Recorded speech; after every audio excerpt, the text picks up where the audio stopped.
Okay, so I've gone over all four of the new ships from the 15th anniversary bundle, so I thought I would take the opportunity to go over the bundle exclusives as well.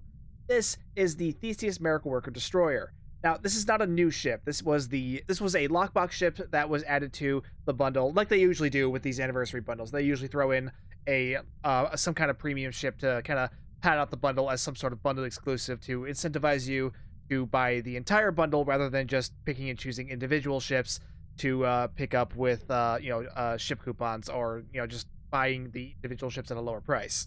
It's a free to play game. They got to make money somehow. And frankly, I was pretty happy with this one because the Theseus, like I said, it's not a new ship. It's been in the game for about a year and a half now.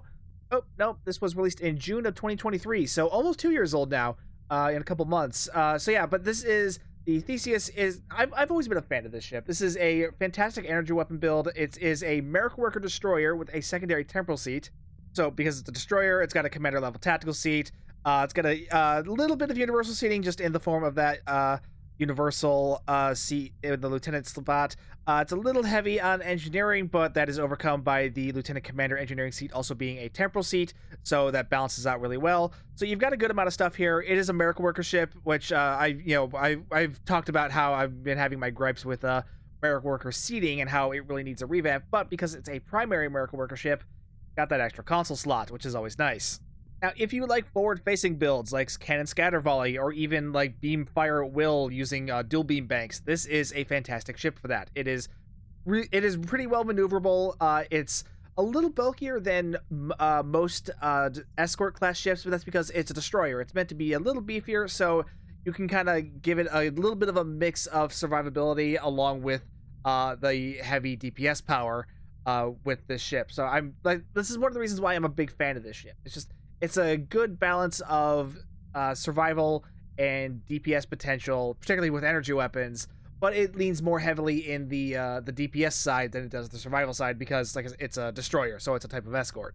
And given that it is a destroyer, it has the best mastery package, which is just nothing but offensive starship traits, which I really like.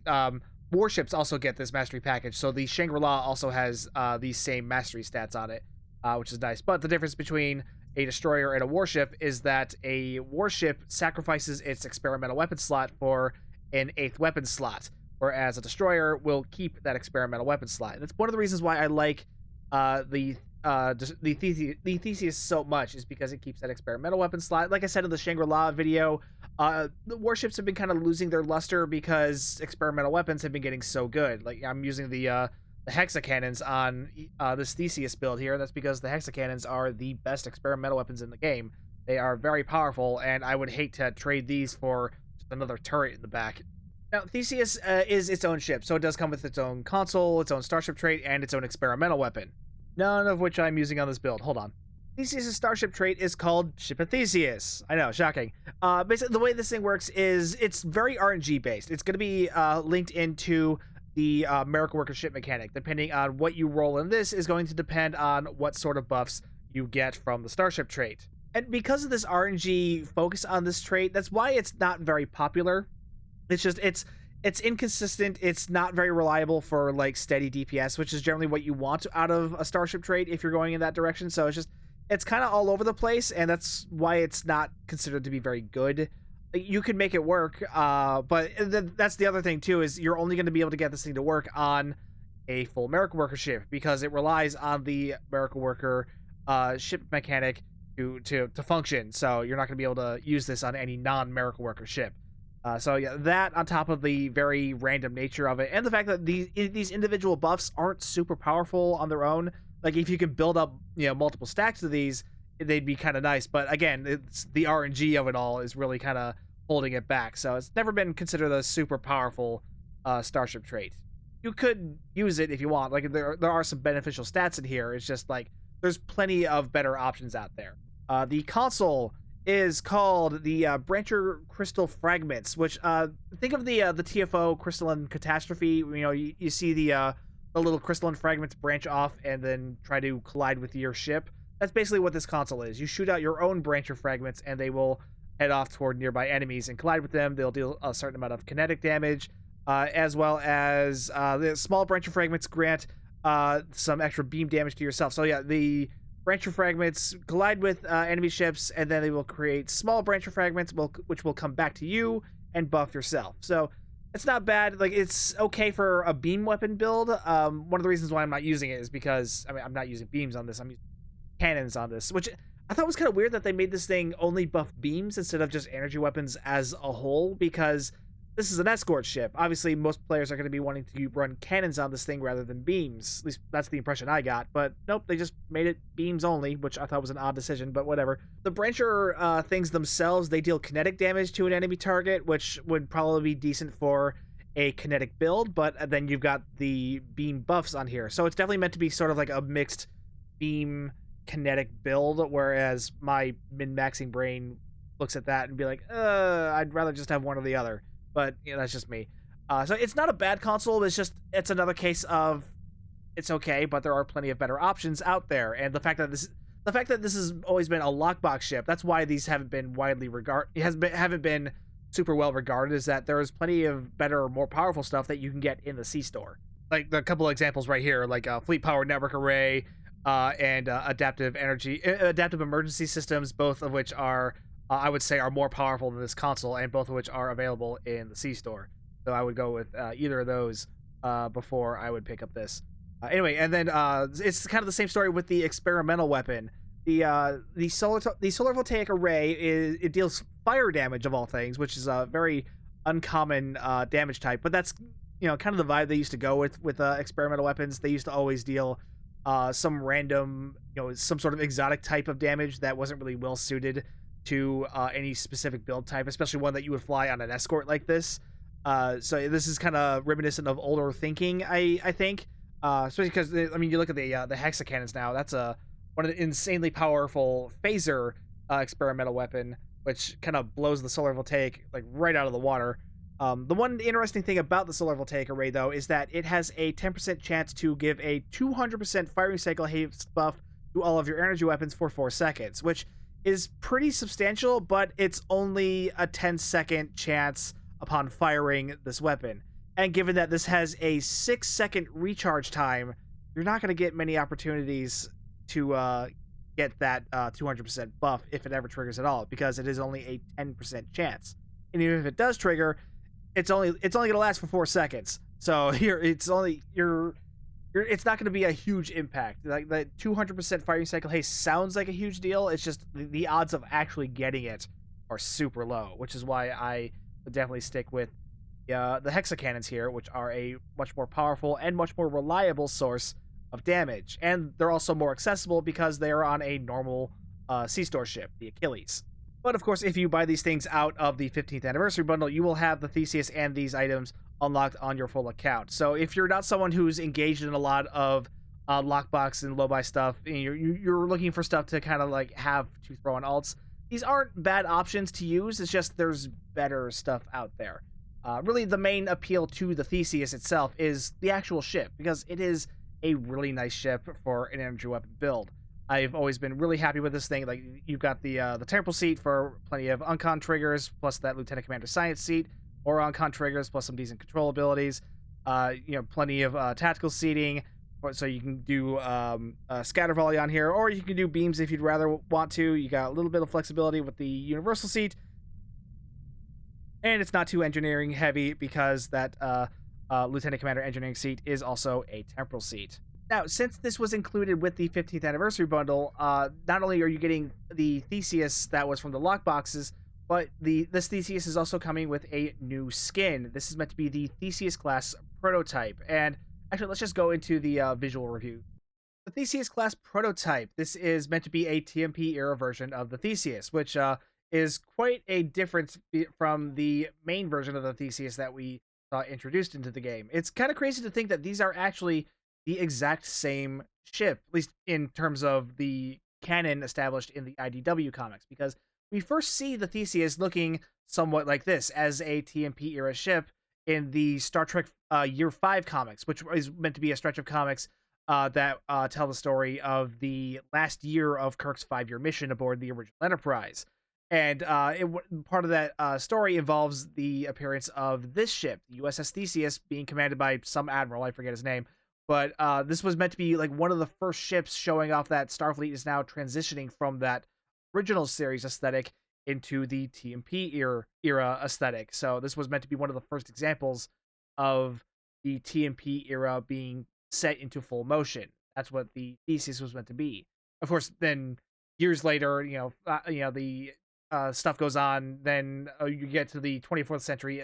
Theseus has been relegated into being turned into an experimental ship. It's been handed over to Montgomery Scott to play around with after he gets recovered in the episode Relics in TNG. And he's been tinkering. He spends like 7 years tinkering around with the ship, and it ends up looking like this by the time he's done with it. And Captain Sisko takes command of it for the mainline Star Trek comic. I know it's kind of weird, but that's one of the reasons why I've always liked these. It's just kind of relatively crazy origin story there. But yeah, I don't know, I always thought it was a really cool looking ship.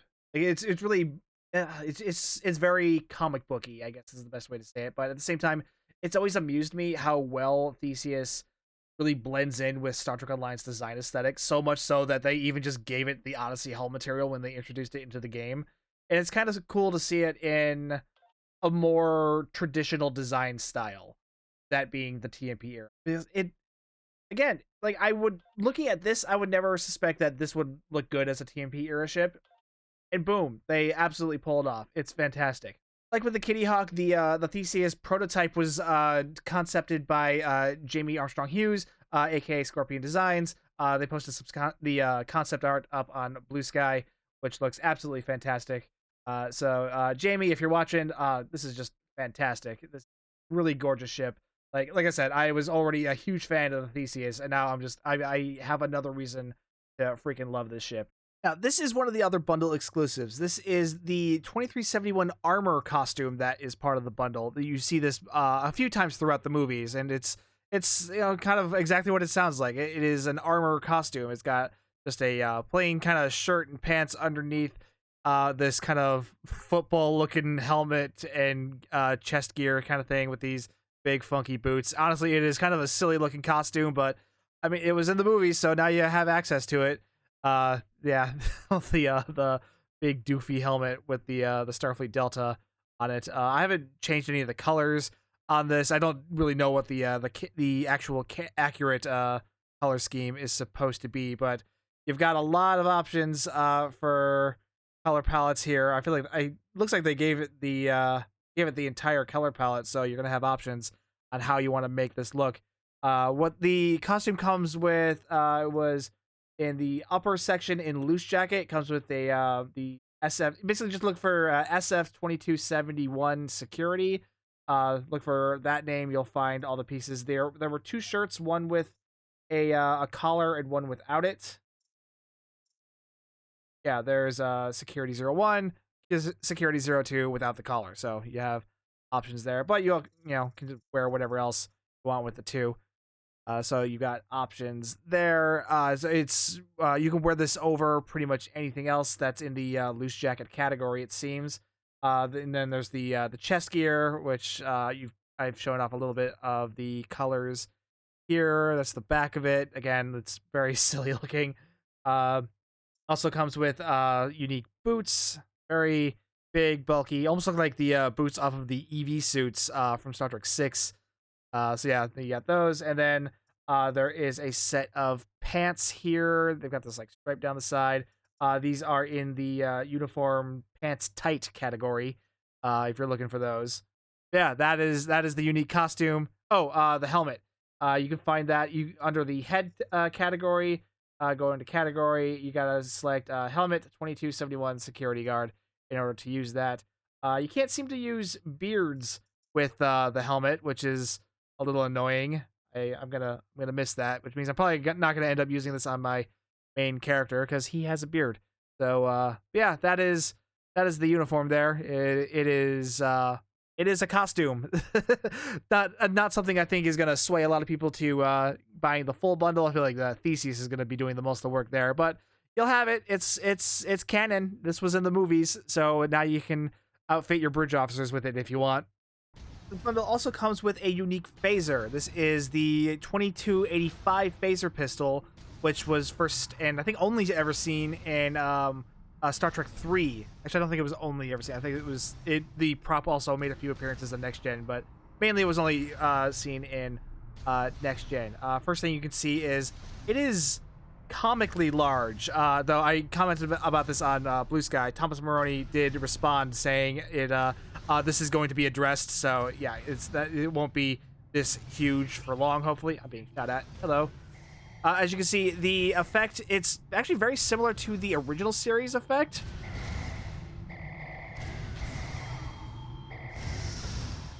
Even the vaporizing effect is very similar to the TOS effect. It's just they, changed the beam to red.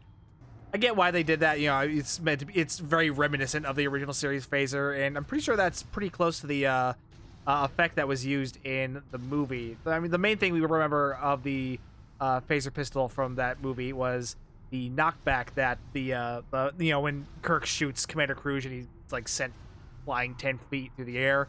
They did recreate that here. Oh, there he goes. Yeah, it's a simple knockback. I do like the added effect on the pushback. That's really nice. Yeah, it's not going to be like any super amazing ground weapon, but it's amusing.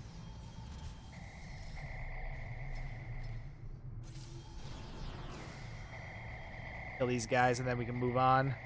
Oh, get that shield off. You know what? There, have that. Here comes some more. Hold on. Oh, there he goes. I'm not gonna lie, this secondary fire, that is satisfying. I really enjoy that. Yeah, here's a look at the tooltip. It's just got a standard beam setting as the primary fire, and the secondary fire is a compression bolt. They call it a compression beam setting, but that was clearly like a pulse in the animation that was used to knock back enemies. Normally, I am not a fan of knockbacks because actually the further away your enemy is from you, the less damage you're actually going to be doing to him. But it's not going to be that huge of a modifier. So, and like you saw, it was the knockback animation is actually quite amusing. So I like it. It's funny. You can reclaim this in the tab of the C store. Actually, I should pull that. So it's a little weird how they sorted this. So the phaser, if you bought the bundle, you can find this in the items tab and then promotion unlock items up top.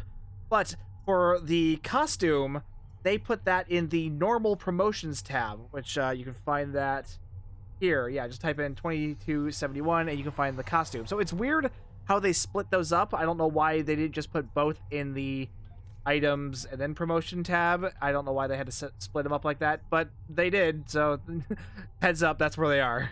Yeah, pretty decent bundle bonuses in my opinion, like very on brand, very thematic. They're not going to be anything that breaks the meta, but they're nice to have.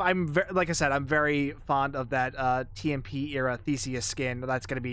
That was the major selling point for me. But the phaser's nice. The costume I might throw on a couple bridge officers, but I'm probably not going to use it on any of my main characters. But again, it's a neat thing to have. But yeah, now like with the previous videos, I'm going to throw you into a Jupiter Gauntlet Advanced for the Theseus, just to give you an idea of what it looks like in action, which I debated on doing, given that this is not a new ship. But you know what? Screw it. I'm here. I've got the ship. Let's just show it off a little bit, because I do really like the ship. So enjoy that, and be sure to like, comment, subscribe, hit the bell for notifications. If you'd like to further support the channel, hit the join button, do all the usual outro stuff. If you're ever shopping on the Epic Game Store, be sure to use my content creator code STU1701. These really help me out, and I really do appreciate it. Either way, though, thank you so much for watching. My name's Stu, and I will see you guys next time.